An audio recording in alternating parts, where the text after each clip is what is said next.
Hello from gardening at Douentza here in Ireland. And I'm just back from my summer holidays in France. I couldn't wait to get in here to the greenhouse to see how the orchids have been doing, because I really did miss them after a whole 2 weeks away from them. Now these are the cattleyas and the light-loving ones. And as you may know already, I put these out in the greenhouse in the summer. And so these have not been watered for 2 weeks, but they've been on their humidity trays here. And my neighbour comes in and tops up the humidity tray with water, so they do at least have some moisture. And from an initial inspection, they seem grand. I did notice a bit of sunburn down here. Look at that. I mean, this is the kind of thing that happens, like maybe a gap will develop in the bubble wrap and a plant leaf will just get damaged. And maybe a bit of marking here on my CG rubbing. Not quite sure what that is. But other than that, they look fine. So I need to get them out and get them watered and give them a better inspection. Let's go and see how the ones in the house have been doing. Dendrobium's still flowering strongly out here in the greenhouse, and the daisies have finished their flowering. But that's okay, they lasted for a good while. Okay, now we're indoors seeing where I left my kind of indoor orchids. This is mostly oncidiums while I went away on holidays. And I did the same thing as I did outdoors. These ones have just stayed in, and they're all on humidity trays, which my neighbour kindly came in and topped up with liquid when they ran dry. So like humidity has been maintained. Now these haven't been watered for 2 weeks, as with the ones outdoors, but so far so good. I mean, they look okay. There's that encyclia still flowering like mad, and my cordillera, which has a, well, yeah,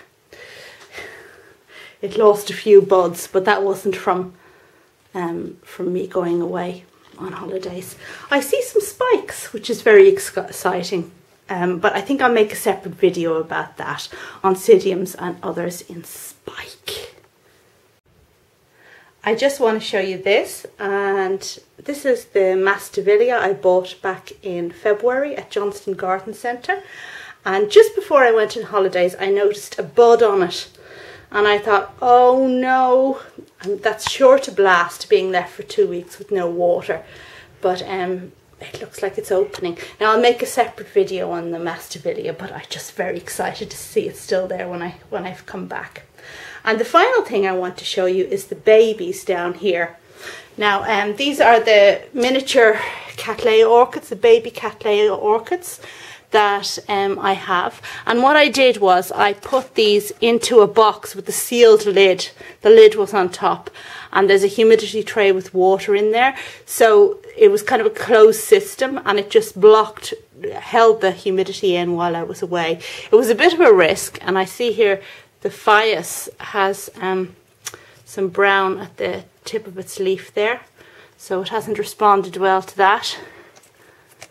And I think it's had a bit of a mould there. But the others seem to have done quite well, including this little cattleya seems to be beefier than it was before I went away. The baby Nepenthes were also put in here and have done fine. Now the big Nepenthes, what I did was I suspended them over a great big trug of water up in the bathroom, so that you know, there was lots of humidity rising from that trug of water. And when I got back, unfortunately one of them, the big fella, had decided that wasn't enough for it, and it had jumped into the trug. So I don't know if it has been for the full 2 weeks sitting in water or what. That was certainly a mistake, but it looks okay, and the other two look fine. There's some nice pictures, so I'm quite pleased to see I can get away with leaving those guys for 2 weeks without watering. Anyway, that's all for the moment because I really need to get on with watering these poor orchids that have been neglected for a 2-week period while I was in France. Thanks very much for watching, and look out for my French videos which will be coming along soon. Bye now.